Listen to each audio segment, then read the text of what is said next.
Em Canoas, Rio Grande do Sul, a Itatiaia na estrada, onde o Cruzeiro pega o Grêmio na noite de amanhã. Boa noite, Pansieri. Boa noite, João. Um abraço pra você, pra quem nos acompanha aqui no Bastidores da Itatiaia. Estamos no Rio Grande do Sul, estamos em Canoas e daqui partiremos rumo a Caxias do Sul.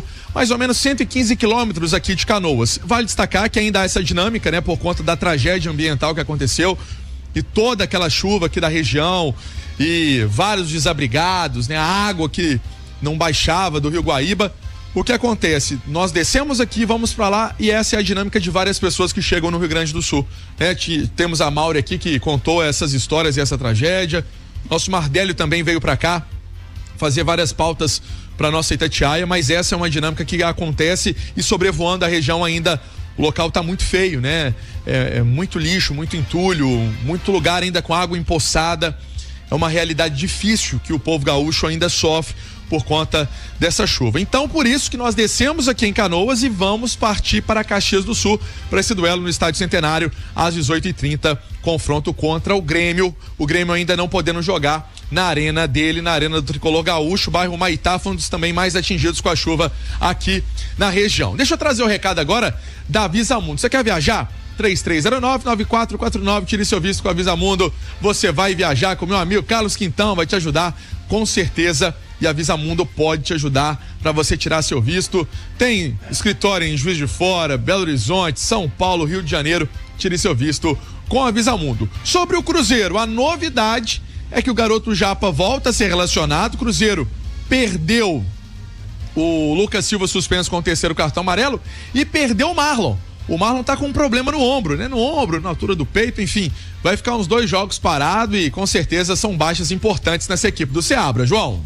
Maravilha, Pansieri, 8h35, meu amigo Toninho Mazzaropi lá no Pindorama, convidando para o 9º torneio de truco, dia 21 de junho, a partir das 9 horas lá no bairro Pindorama, ao lado da Igreja Católica lá do Pindorama. Se você quiser participar, 988498272. 988498272. O Alexandre, Cruzeiro vive um grande momento e vai para um jogo contra um Grêmio que vive um momento duríssimo. Talvez seja a grande oportunidade de se tirar pontos de um Grêmio jogando fora de casa. E é interessante, né, o João, porque o Cruzeiro fora de casa, né, fora de casa, se a gente for pegar a campanha do Cruzeiro, que tem só 5 pontos marcados, mas de toda forma é uma campanha que tem várias explicações, né? O Cruzeiro perdeu pro Bahia e pro São Paulo principalmente porque teve um jogador expulso, no caso mesmo o Marlon, né?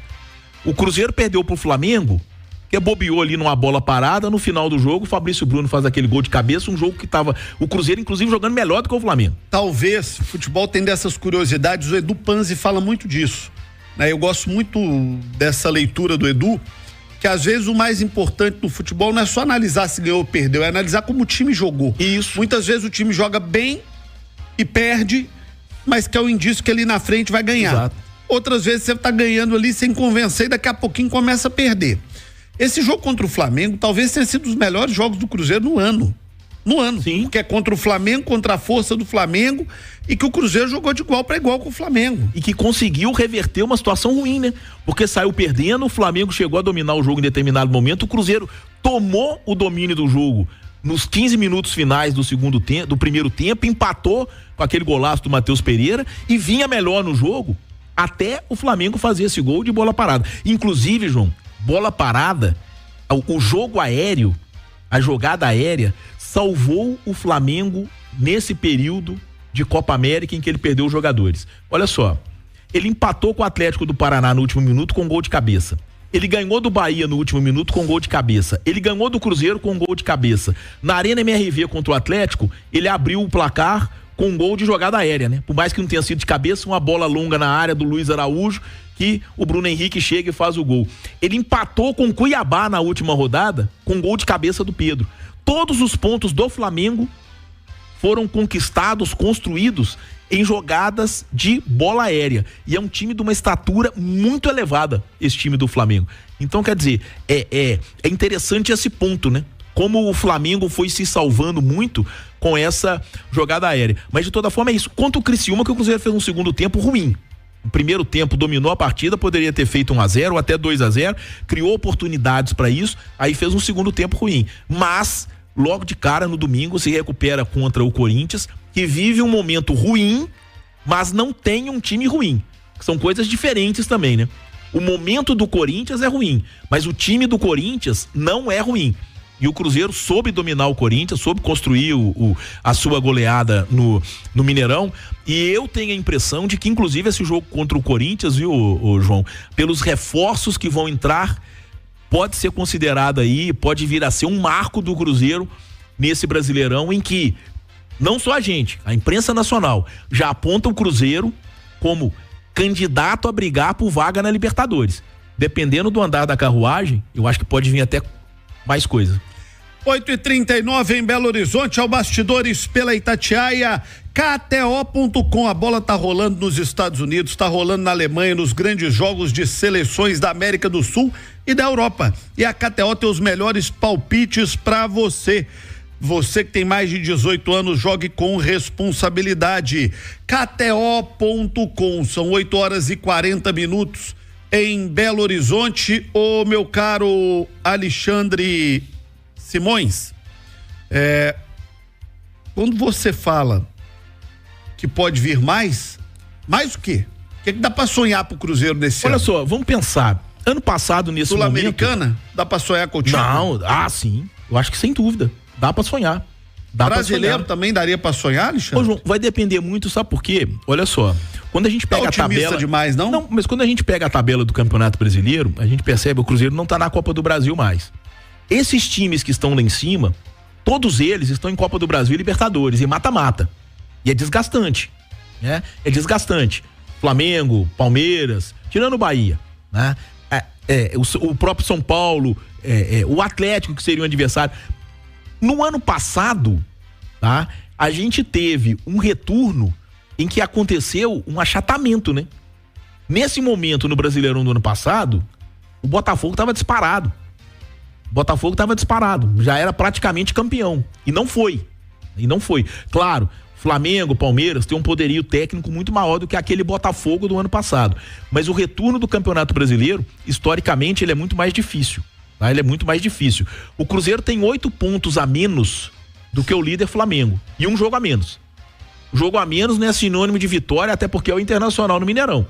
Mas se o Cruzeiro vence esse jogo, e o Cruzeiro em casa tem sido muito eficiente, o Cruzeiro hoje estaria a 5 pontos do líder do Campeonato Brasileiro. Aliás, que pena o Cruzeiro não poder contar com o estádio, que é tão importante, um estádio público, construído com dinheiro público, reconstruído com dinheiro público, onde o futebol não é prioridade, né? Então o Cruzeiro vai ter um prejuízo financeiro gigantesco de não poder jogar contra o Red Bull em casa, vai ter que mandar no Independência.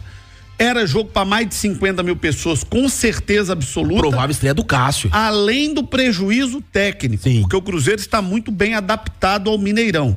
Então, mais uma vez, o Mineirão prejudicando o futebol mineiro, lamentavelmente. E é interessante, né, o João, e esse time do Cruzeiro tem a característica do chute de fora da área, do Matheus Pereira, do Barreal, do próprio, o Lucas Silva, que não vai poder jogar contra o Grêmio, mas poderia. E essa questão do campo, tá? O mando de campo, ele é importante, inclusive, por causa das referências, né?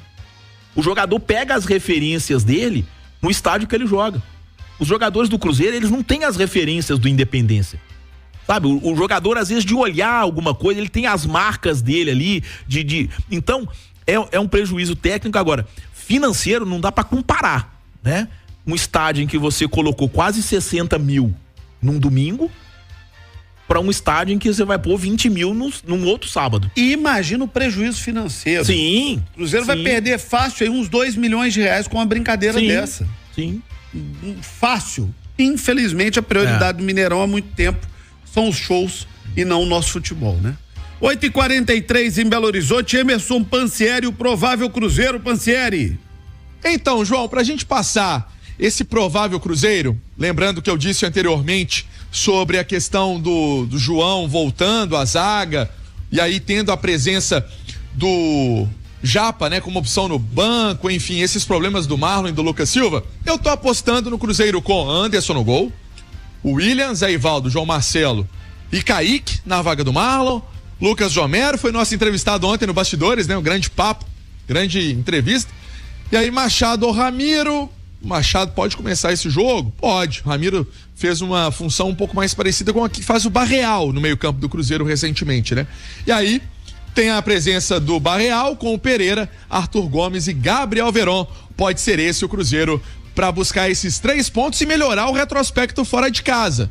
E lembrando que já está à venda também o ingresso para o duelo contra o Bragantino, jogo no sabadão às 4 da tarde, esse duelo no Independência. Você, torcedor do Cruzeiro, que é sócio, já tem preferência na compra. Tá falado, um forte abraço para você, João, devolvo aí pros estúdios em Belo Horizonte.